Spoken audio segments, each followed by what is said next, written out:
வந்துட்டீங்களா? அந்த மூலையில் கிடக்கிறத பார்த்தாலே உங்களுக்கு தெரியும், மாசம் எங்கே சும்மா தான் இருக்கு. இது எதுக்கு இருக்குன்னு உங்களுக்கும் தெரில. இது ஏன் நான் ஏடியா இருக்குன்னு எனக்கும் தெரில. இதில் வேறு புதுசாக 2 பேர் வந்திருக்காங்க. அதில் ஃபஸ்ட்டு வந்து டேரக்டர், இவர் லோகேஷன் லோகேஷ் கனகராஜ் மாதிரி அவரும் கான் போட்டு பாருப்பா டேரக்டர். சொல்லுங்கள், அந்த சேனல் வந்து உங்களுக்கு எப்படிங்குது? என்ன கதை வச்சுருக்கீங்க? மாசில் 2 மாம்பழம் சாப்பிட்ற மாதிரி கதை வச்சுருக்கேன். ஓ சரி, சாப்பிட்டோம்.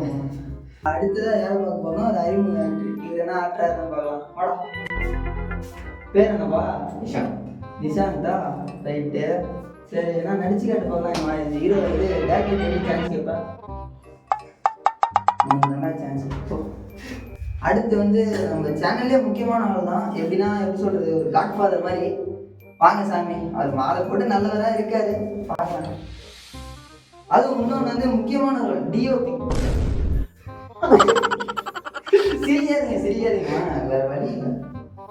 நம்ம சேனலை பற்றி ஏதாவது சொல்லுங்க புதுசா. நானும் 6 மாசமா ஒரு ப்ராஜெக்ட் வரும் அப்படின்னு நினச்சிட்டு இருக்கேன். ஆனால் இன்ன வரைக்கும் ஒரு ஃபோட்டோ என்ன எடுக்க விட்டீங்களா? நீங்கள் எதுக்கு இருக்கீங்கன்னே தெரியல. எங்கே போயிட்டு அந்த டேரக்டர் வந்து உங்களை பார்ப்பாரு, நீங்கள் போகணும்.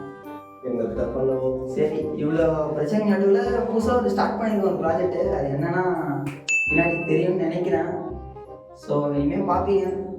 அது இன்னொன்று வந்து எங்கள் டேரக்டர் நீங்கள் எல்லா சேனல் இது என்ன எல்லா வீடியோஸ்லையும் பார்த்துட்டீங்க. ஸோ அவர் வந்து இந்த வீடியோவில் வந்து நாங்கள் அவர் ஒதுக்கிட்டோம். ஸோ எங்கள் கேமராமேன் வந்து இன்றைக்கி வரல. ஸோ அவர் தான் கேமரா பிடிச்சிக்கிறாரு. ஸோ டேரக்டர் சவுண்டோடையா என்னத்தை பண்ண சொல்கிறேன்? ஏதாவது பண்ணுங்க. பண்ணிடலாம். சரி, இனிமேல் பார்ப்பீங்க.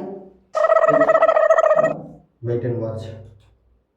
இருங்க பாய், இப்போ போய் தம்பி என்னவீங்க பாருங்க பாய். இப்போ